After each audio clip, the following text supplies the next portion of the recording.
Tuhan sertamu. Dan sertamu juga. Inilah Injil suci menurut Yohanes.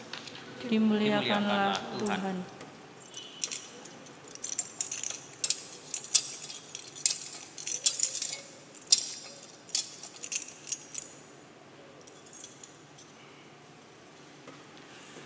Sesudah bangkit dari antara orang mati, Yesus menampakkan diri lagi kepada para muridnya di pantai Danau Tiberias.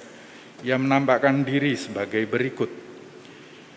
Di pantai itu berkumpul Simon Petrus, Thomas yang disebut Didimus, Nathanael dari Kana yang di Galilea, anak-anak Zebedeus, dan 2 orang murid Yesus yang lain. Kata Simon Petrus kepada mereka, "Aku mau pergi menangkap ikan." Kata mereka kepadanya, "Kami pergi juga dengan engkau." Mereka berangkat, lalu naik ke perahu. Tetapi malam itu mereka tidak menangkap apa-apa. Ketika hari mulai siang, Yesus berdiri di pantai. Akan tetapi murid-murid itu tidak tahu bahwa itu adalah Yesus. Kata Yesus kepada mereka, "Hai anak-anak, apakah kamu punya ikan?" Jawab mereka, "Tidak." Lalu kata Yesus kepada mereka, "Tebarkanlah jalamu di sebelah kanan perahu, maka akan kamu peroleh." Mereka pun menebarkannya, dan mereka tidak dapat menariknya lagi karena banyaknya ikan. Lalu murid yang dikasihi Yesus itu berkata kepada Petrus, "Itu Tuhan." Ketika Petrus mendengar bahwa itu adalah Tuhan, maka ia mengenakan jubahnya, sebab ia tidak berpakaian, lalu terjun ke dalam danau. Kemudian murid-murid yang lain datang dengan perahu karena mereka tidak jauh dari darat, hanya kira-kira 100 meter, dan mereka menarik jala yang penuh ikan itu. Ketika tiba di darat, mereka melihat api arang, di atasnya ada ikan dan roti. Kata Yesus kepada mereka, "Bawalah beberapa ikan yang baru kamu tangkap." Simon Petrus naik ke perahu, lalu menghela jala ke darat penuh ikan besar, 153 ekor banyaknya. Dan sungguh pun sebanyak itu jala itu tidak koyak. Kata Yesus kepada mereka, "Mari sarapan." Tidak ada di antara mereka itu yang berani bertanya kepadanya, "Siapakah engkau?" Sebab mereka tahu bahwa ia adalah Tuhan.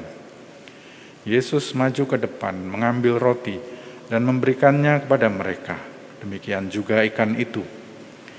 Itulah ketiga kalinya Yesus menampakkan diri kepada murid-muridnya sesudah ia dibangkitkan dari antara orang mati. Sesudah mereka sarapan, Yesus berkata kepada Simon Petrus, "Simon anak Yohanes, apakah engkau mengasihi aku lebih daripada mereka ini?" Jawab Petrus kepadanya, "Benar Tuhan, engkau tahu bahwa aku mengasihi engkau." Kata Yesus kepadanya, "Peliharalah anak-anak dombaku." Kata Yesus pula kepadanya untuk kedua kalinya, "Simon anak Yohanes, apakah engkau mengasihi aku?" Jawab Petrus kepadanya, "Benar Tuhan, engkau tahu bahwa aku mengasihi engkau."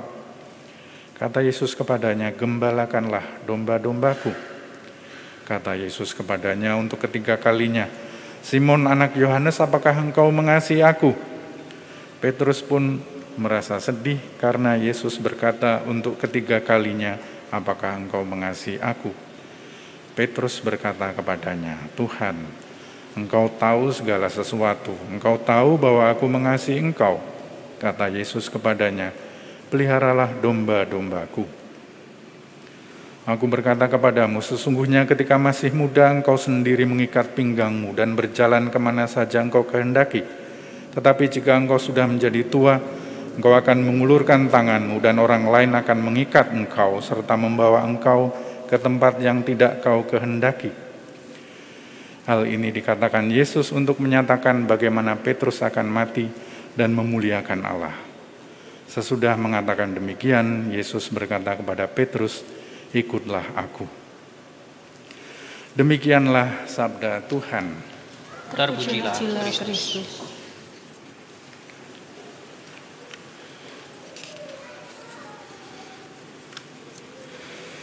Saudara-saudari terkasih, hari ini dalam bagian khotbah semestinya dibacakan surat Gembala Uskup Keuskupan Agung Semarang pada Hari Pendidikan Nasional 2 Mei 2022 dengan judul Merawat serta Mengembangkan Pendidikan dan Sekolah Katolik. Tetapi saya merasa suara saya tidak cukup menarik dibandingkan Bapak Uskup sendiri. Maka karena tidak ada rekaman video beliau, saya hanya akan memberi beberapa komentar yang tidak akan lari dari surat Gembala Uskup Robertus hari ini. Pertanyaan pertama yang mungkin pantas kita pertimbangkan adalah, siapa yang paling bertanggung jawab dalam pendidikan anak-anak pada usia belajar? Dan Bapak Uskup menjawab dengan lantang mengutip kitab hukum kanonik. Pemeran utama dan pertama dalam pendidikan awal khususnya, yaitu untuk membangun pribadi yang punya karakter jujur, adil, benar, toleran, solider, adalah orang tua. Jadi Bapak Ibu orang tua adalah pemeran utama pendidikan, bukan sekolah. Sekolah itu sekunder. Tetapi telinga saya itu mendengar bagaimana para tenaga pendidik di sekolah harus berjibaku untuk mendidik orang tua zaman sekarang. Karena malah orang tuanya yang rewel, yang berisik, mempersoalkan macam-macam tanpa tahu visi sekolah misalnya. Maka saya mengingatkan nebeng apa yang disampaikan Uskup Keuskupan Agung Semarang. Orang tua punya kewajiban sangat berat dan hak primer untuk sekuat tenaga mengusahakan pendidikan anak, baik fisik, sosial, kultural, moral, dan religius. Itu ada pada hukum kanon 1136. Dengan demikian orang tua pun yang hidupnya mungkin juga sudah berat untuk menangani anak zaman sekarang, tetap mesti mengingat apa yang dicatat dalam dokumen Gravissimum Educationis, pernyataan tentang pendidikan Kristiani, yang menyodorkan tujuan utama pendidikan, yaitu tadi membangun pribadi yang punya karakter, yang dalam kisah Injil hari ini digambarkan seperti sosok Petrus. Memang kepalanya itu seperti batu keras, tetapi ini adalah sosok yang setelah mengalami kebangkitan Kristus menghidupi kehidupannya sebagai orang yang free, merdeka. Meskipun dia menjadi pemimpin, dia bukan tipe orang yang memberi perintah, kalian harus mancing bersama saya. Tidak. Dia menunjukkan dirinya, saya mau mancing. Yang lain-lainnya ikut. Bukan karena disuruh Petrus. Pribadi yang punya pengaruh. Kita harap anak-anak kita juga menjadi pribadi yang berkarakter seperti itu, punya pengaruh. Selain tujuan pendidikan untuk membentuk kemampuan fisik, moral, spiritual, dan intelektual, anak-anak kita juga diharapkan punya kemampuan untuk terlibat dalam kehidupan masyarakat.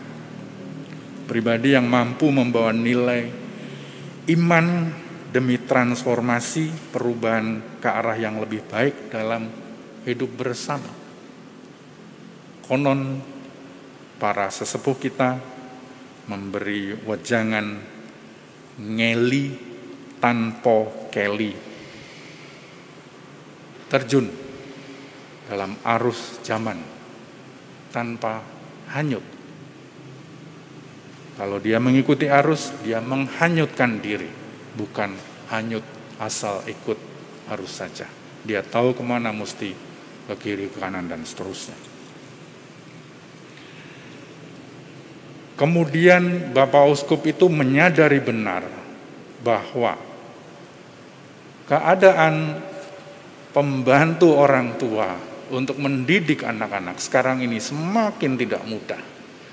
Beberapa sekolah Katolik mesti gulung tikar karena kekurangan murid, karena kekurangan tenaga pendidik, karena sudah banyak saingan yang menawarkan kualitas pendidikan yang lebih baik daripada sebelumnya. Sehingga ini yang disadari Bapak Uskup. Tidak mudahlah menghadapi banyak tantangan serius, antara lain tuntutan profesionalitas, keterbatasan sumber daya, keterbatasan kesempatan untuk mendapatkan akses kepercayaan masyarakat karena faktor sosial politis. Akibatnya, sebagian sekolah Katolik di wilayah keuskupan ini harus tutup karena kekurangan murid dan tenaga pendidik. Dan Bapak Uskup tidak ingin menyerah karena situasi ini.